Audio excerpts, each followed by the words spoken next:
Hello dear students, बहुत बहुत स्वागत है आप सभी का हमारे अपने यूट्यूब चैनल फोकस ईयर में। तो छात्रों, जैसा कि आप सभी जानते हैं कि हम प्रश्नावली 1.1 यानी कि प्रश्नावली 1.1 क्लियर कर चुके हैं लास्ट वीडियो में। अगर आपने उस वीडियो को नहीं देखा है तो उसको भी आप जाकर जरूर देखिए, या तो प्ले लिस्ट में देख लीजिए आप, या फिर आपको इसकी लिंक डिस्क्रिप्शन में मिल जाएगी, तो आप सारे भाग यहाँ से भी देख सकते हैं। तो देखिए छात्रों, आज हम जो करने वाले वो हम करने वाले 1.2, ठीक है। तो आज हम इसके क्वेश्चन करेंगे, तो आप हमारे साथ लास्ट तक बने रहें। और अगर आप ऐसे ही हमारी सारी वीडियोस देखना चाहते हैं तो आप क्या करना होगा, आपको केवल इतना करना है, ना ही आपको कोई शुल्क देना है। आप फ्री में, आप बिना शुल्क के जो है घर बैठे आसानी से 10th क्लास की मैथ तैयार कर सकते हैं। तो आप उसके लिए क्या करें, आप हमारे चैनल को जो है सब्सक्राइब कर दें, जिससे कि आने वाली वीडियोस आपको आसानी से मिल सके, ठीक है। और ज़्यादा से ज़्यादा आप अपने दोस्तों को भी जो है यहाँ पे ज्वाइन कराइए, यानी सभी को बताइए कि भाई फ्री निःशुल्क क्लास चल रही है, तो आप उनको इसके बारे में सूचना दीजिए और उनको भी इस पर लेकर आइए, शेयर करिए उनके साथ, ठीक है। तो चलिए आइए अब हम देख लेते हैं 1.2 के जो क्वेश्चन हमें करना है वो किस तरह से हैं और कैसे करना है, ठीक है। तो देखिए पहला जो क्वेश्चन आपको दिखाई दे रहा है, पहले क्वेश्चन में लिखा हुआ है कि निम्नलिखित संख्याओं को अभाज्य गुणनखंडों के गुणनफल के रूप में लिखिए, यानी गुणनफल के रूप में हमें इनको लिखना है, ठीक है। तो देखिए पहला जो क्वेश्चन दिया इसमें बिल्कुल आसान है, कोई ज़्यादा कठिन काम नहीं करना है इसमें। देखिए अब 140 जो है यानी 140 का हमें क्या निकालना है, गुणनखंड यानी फैक्टर करके आपको इनको मल्टीप्लाई के रूप में लिखना है, ठीक, गुणनफल के रूप में। तो यहाँ पे आपको क्या करना है, अभाज्य गुणनखंड विधि से करना है। जब आप इसको हल करेंगे तो आप सबसे पहले लिख दीजिए गुणनखंड करने पर। अब गुणनखंड क्या होता है ये हम आपको पिछली वीडियो में शायद बता चुके हैं, पहले बता चुके हैं, तो नहीं देखें तो अभी हम करना सीख लेंगे, ठीक है ना, नहीं बताएं तो।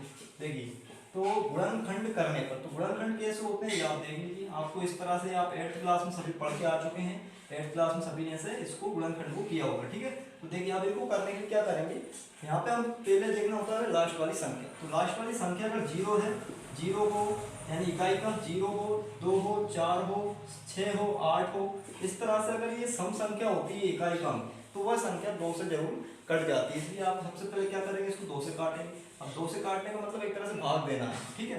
तो 2 का आपको भाग देना है 14 को, यानी 2 सत्ते कितने होते हैं, 14। 7 बार में कट गया, तो इस तरह से आपको 7 नीचे लिख देना है। अब 0 है तो 0 लिख दीजिए। इसके बाद देखिए फिर 0 भी क्या होता है, सम संख्या होती है, इसलिए 2 से फिर कट जाएगा। फिर 2 तिया हो जाएंगे 6, तो देखिए 7 तो नहीं कटा है लेकिन 6 तक ये कट जाएगी संख्या। 2 तिया हो गए 6, बाकी 1 बचेगा, तो यहाँ पे आ जाएगा, तो क्या बन जाएगा, 10 बन जाएगा। जब 0 के आगे आएगा ये 1 तो 10 बन जाता है। अब ये 10 को भी आपने 2 से जब काटा, 2 पंजे हो जाते हैं 10। अब देखिए यहाँ पे 35 में है विषम संख्या, इकाई का 5 आ गया है, तो जब भी विषम संख्या आएगी तो आप उसको विषम से ही काट के देखेंगे, ठीक है। या तो 3 से देखेंगे काट के उसको, या फिर 5 से, फिर इसके बाद 7 से, फिर 11 से, इस तरह से ये अभाज्य संख्याओं से हमेशा काट के हमें देखना है, ठीक है। क्योंकि अभाज्य गुणनखंड का मतलब क्या है, अभाज्य संख्याओं से काट के उसको देखना है।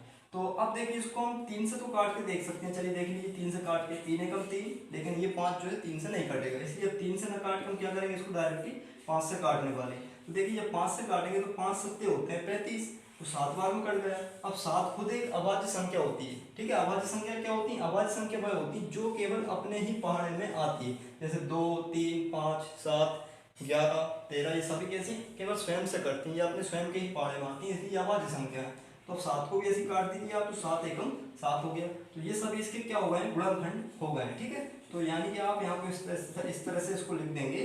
तो 140 के जब हम गुणनखंड लिखेंगे तो क्या आ जाएंगे, देखिए 2 2 बार है, फिर 5 और फिर 7, तो ये इसके गुणनखंड कह रहा है, ठीक। अब ये गुणनखंड हो गए तो हमें इनको मल्टीप्लाई के रूप में लिखना था, तो ये मल्टीप्लाई यानी गुणनफल के रूप में ही है।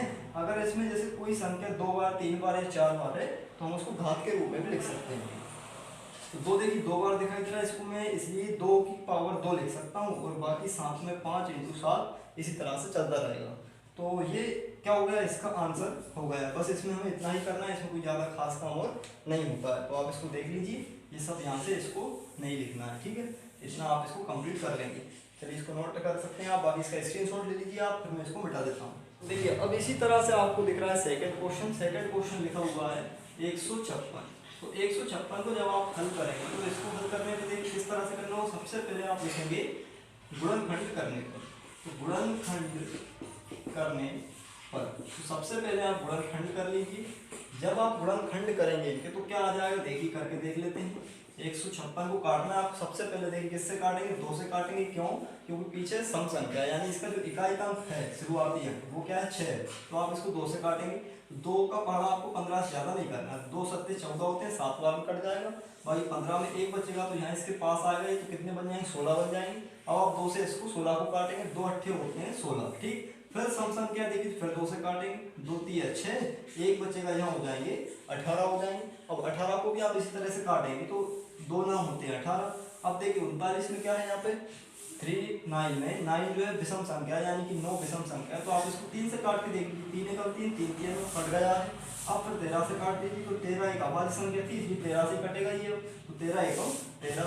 तो इसके गुणनखंड जो आ रहा है वो आप यहाँ पे लिख लीजिए, 156 के सामने लिख देंगे 2 × 2 3 × 13, ये इसके गुणनखंड आए हुए थे। अब अगर कोई संख्या यहाँ पे 2 बार 3 बार है तो आप उसको घात बना के लिख दीजिए। 2 की पावर देखिए 2 बन जाएगी, क्योंकि 2 2 बार दिया है यहाँ पे, 3 × 13 ऐसे ही लिख देंगे, ठीक है, सेम लिख देंगे और ये इसका क्या हो जाएगा, उत्तर हो जाएगा। तो आप इसको देख लीजिए। इसके बाद हम अगला क्वेश्चन कर लेते हैं, चलिए देखते हैं। तो देखिए अगला क्वेश्चन क्या है, इसको मैं मिटा देता हूं। तो देखिए अगला क्वेश्चन है, इसमें अगला क्वेश्चन लिखा हुआ है, तीसरा जो क्वेश्चन है वो है देखिए कि 3825 को हमें गुणनखंड निकालना है। तो 3825 के गुणनखंड निकालेंगे तो क्या करना होगा, देखिए सबसे पहले तो यहाँ आप लिख दीजिए, एक लाइन आपको लिखना है गुणनखंड करने पर, ठीक है। तो गुणनखंड करने पर तो ये आपको सबसे पहले लिखना है, ठीक है। गुणनखंड करने पर यानी कि आपको 3825 का क्या करना है, फैक्टर करना है, गुणनखंड करना है। तो देखिए पीछे 5 दिखाई आपको दे रहा है यानी कि विषम संख्या दिखाई दे रही है। तो जब विषम दिखाई देता है तो आपको सबसे पहले क्या करना है, 3 से कोशिश करना है उसको काटने की, ठीक है। तो 3 से दिखता है, देखिए काट के देखिए कट रहा है क्या, तो देखिए 3 एकम 3 हो जाएंगे, 3 दूनी 6 हो जाएंगे, फिर यहाँ पे 2 बचेंगे तो 22 हो जाएंगे, 3 5 15, 3 7 21 हो, ये 2 से कट जाएगा, ठीक है। तो आप इसको 3 से काट दीजिए, 3 से ये कट जाएगा, 3 एकम 3, 8 को काटते हैं, 3 दूनी 6, 2 बचेंगे 22 हो जाएंगे, 3 7 21, इसके बाद 1 बचेगा तो 15 हो जाएंगे, 3 5 15, तो ये 3 से कट गया, ठीक है। अभी देखिए फिर 5 पीछे आ रहा है, विषम संख्या आ रही, तो आप फिर 3 से इसको काट सकते हैं, कट जाएगा, 3 को 12, 3 दूनी 6, 1 बचेगा 15 हो जाएंगे और 3 5 15। अब फिर आप इसको 3 से काट के देख सकते हैं, 3 4 के अंदर 1 बचेगा तो यहाँ हो जाएंगे 12, 3 चौक होते हैं 12 और फिर हो जाएंगे यहाँ पे 3 से नहीं कटेगा अभी, क्योंकि यहाँ पे ये 3 से नहीं कट पा रहा, पीछे 5 बच रहा है। तो आपको अब इसको केवल 5 से ही सीधा क्या करना पड़ेगा, 5 से ही काटना पड़ेगा। तो देखिए 5 से काटते हैं, 5 अट्ठे होते हैं 40, डायरेक्टली हम 42 को काटेंगे, 2 बचेंगे 25 हो जाएंगे, 5 पंजे होते हैं 25, ठीक है। तो ये इस तरह से कटेगा। अब फिर पीछे 5 है तो आप इसको फिर 5 से ही काटेंगे, 5 से काट के देख लीजिए, 5 एकम 5, फिर कितने बचेंगे, यहाँ पे 3 बचेंगे तो 35 जाएंगे, 5 7 35 और 17 होती है अभाज्य संख्या, इसलिए 17 को 17 से ही काटना पड़ेगा। तो अब इनके जो गुणनखंड आ गए वो आप लिख दीजिए, 38 25 और इसके बाद सामने इसके गुणनखंड क्या है कि 3 × 3 5 × 5 और × 17, तो ये सभी क्या है इसके गुणनखंड हैं। अब अगर कोई संख्या 2 बार है तो आप उसको घात बना के लिख दीजिए। तो देखिए 3 यहाँ पे 2 बार दिखाई दे रहा है, तो 3 की घात 2 बन जाएगा और इनटू में क्या बच रहा है, देखिए 5 भी 2 बार है तो 5 की घात भी क्या बन जाएगा, 2 बन जाएगा और 17 आप ऐसे ही छोड़ देंगे क्योंकि ये 1 बार है, ठीक है। तो ये इसका उत्तर हो गया है। आप यहाँ पे इसको चाहे तो लिख सकते हैं, नहीं लिखना चाहें तो ये बराबर लगा दिया, इक्वल टू का निशान, तो ये साथ में मतलब चल रहा है, ठीक है, कोई समस्या इसमें नहीं होगी। तो ये इसका उत्तर हो गया। आप चाहे आता लिख के ऐसा लिख सकते हैं, आता लिख सकते हैं, ठीक है। तो ये इसका उत्तर हो गया। ऐसे ही आपको अगला क्वेश्चन करना है, देख लीजिए, इसको फिर मिटा देते हैं। तो देखिए अगला क्वेश्चन लिखा हुआ है, चौथे नंबर का जो क्वेश्चन है, इसको हमें करना है 500 यानी 5005 दिया हुआ है, ठीक है। इसको हमें हल करना है। तो इसको हल करने की सबसे पहले वही लाइन जो आपको अभी लिख के दिखाई, गुणनखंड करने पर ये आप स्वयं आप लिख लेंगे, ठीक है। इसके बाद हम डायरेक्ट इसके गुणनखंड करके देख लेते हैं। 5005 को काटना है, पीछे दिख रही है आपको विषम संख्या यानी 5, तो 5 से तो ये कट ही जाएगी, बाकी आप 3 से पहले प्रयास कर सकते हैं, 3 से कट जाएगा क्या। इसको मैं एक और तरीका बताता हूँ, 3 से हम कैसे चेक कर सकते हैं 3 से कटेगी या नहीं कटेगी। तो आप इन सभी अंकों को जोड़ के देखिए, 5 में 0 जोड़ेंगे 5 ही आएगा, फिर 5 में 0 जोड़ोगे 5 आएगा और फिर 5 में 5 जोड़ोगे 10 आएगा, यानी जोड़ने में कितना आ रहा है 10 इन सभी को। क्या 3 से ये कटता है क्या 10? नहीं कटता है, ठीक है, नहीं कटता है, मतलब 3 से ये पूरी संख्या भी नहीं कटेगी, इसकी डायरेक्ट 5 से काटिए, 5 एकम 5 0 0 5 एकम 5। आप इसको कितने से काट सकते हैं, तो आप इसको जो है 3 से भी प्रयास कर सकते हैं, लेकिन 3 से भी ये संख्या नहीं कटेगी। तो आप इसको 7 से काट के देखिए, तो 7 एकम 7, 3 बचेंगे यहाँ पे हो जाएंगे 30, 7 चौको 28, 2 बचेंगे हो जाएंगे 21, तो 7 तिया हो जाएंगे 21, तो ये कट जाएगी। अब इसके बाद हम इसको देख सकते हैं कितने से काट के, अब ये संख्या कितने से कट जाएगी। तो अब इस संख्या को हम जब काटेंगे तो ये कट जाएगी 11 से, तो आप इसको 11 से काट के देखिए, तो 11 से काटेंगे तो 11 एकम 11 और 11 तिया 33, फिर 13 से काटेंगे 13 एकम 13 हो जाएगा। अब इसको जब आप करेंगे तो अतः तो इसके गुणनखंड क्या हो जाएंगे वो आप लिख दीजिए, 5 × 7 × 11 × 13, ये इसके गुणनखंड है। कोई भी संख्या दो बार नहीं देगी यहाँ पे, इसलिए इसका उत्तर हो गया यही। ठीक है, ये ऐसे इसको उत्तर करना है।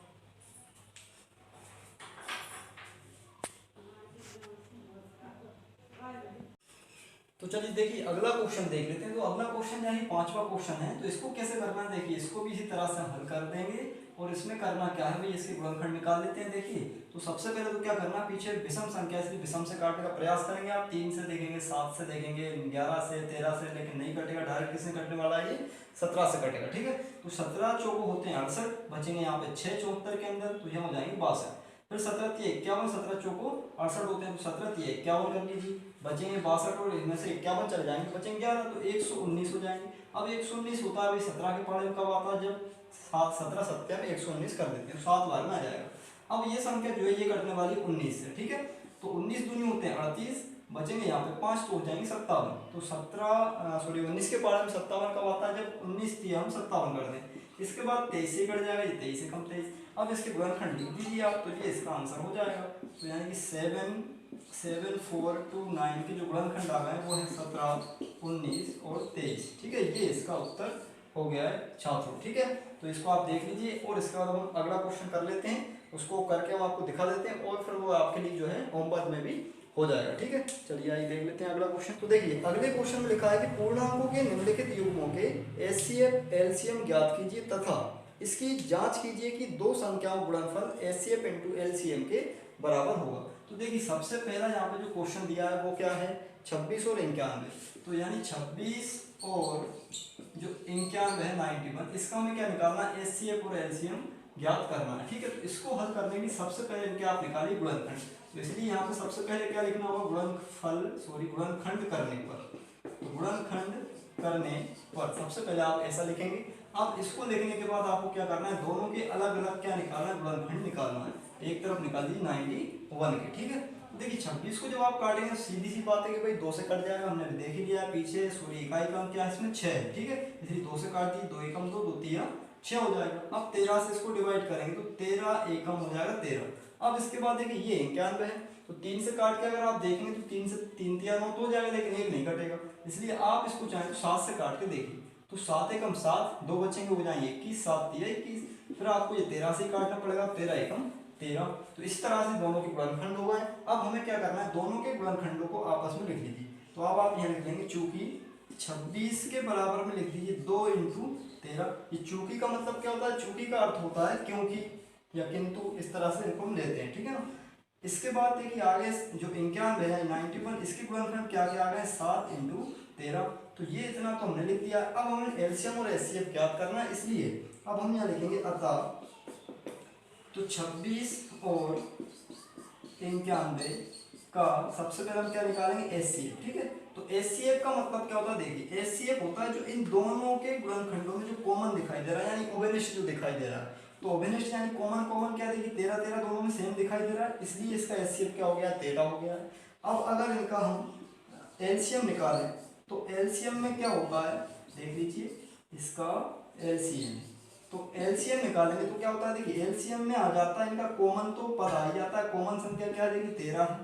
इसके अलावा क्या बचा यहाँ पे, 2 × 7, जो भी बच जाता है वो इसके साथ में इंटू हो जाता है। ठीक है, तो गुणा कर दीजिए, 13 दूनी 26, 26 में 7 से और हो जाएगा, तो 7 6 होते हैं 42 के 2 हासिल क्या है 4, 7 दूनी 14 और 4 18, तो 182 हो गया। तो ये दोनों के एलसीएम और एचसीएफ आ गए। ठीक है, लेकिन साथ में हम इस साइड में कर देते हैं। तो साथ में इन्होंने कहा है कि इसके उत्तर की जांच और करना है। तो जांच कैसे होती है, जांच आप यहाँ लिख लीजिए, जांच करने पर। तो जांच करने के लिए हमें क्या करना होता है, एक सूत्र होता है, दोनों संख्याओं का गुणनफल, दोनों संख्याओं का यहाँ गुणनफल करना है, गुणनफल, दोनों संख्याओं गुणनफल बराबर होता है। तो आप देखिए बराबर में यहाँ से लिखेंगे, जगह नहीं इसलिए मैं नीचे से लिख देता हूँ। तो बराबर होता है HCF इंटू LCM, ठीक है, ये इसके बराबर होता है गुणनफल। तो बस इनको दोनों संख्या मतलब कौन कौन सी देखिए, 26 और 91 दोनों संख्या। तो 26 और 91 लिख लीजिए गुणा में, बराबर HCF और LCM का गुणा करके लिख दीजिए। तो HCF कितना आएगा देखिए 13 और LCM आया 182।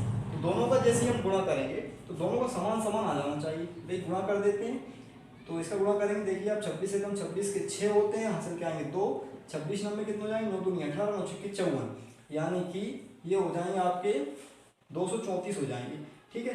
तो 234 और हासिल के 236, तो इस तरह से 3366 इसका आ जाएगा।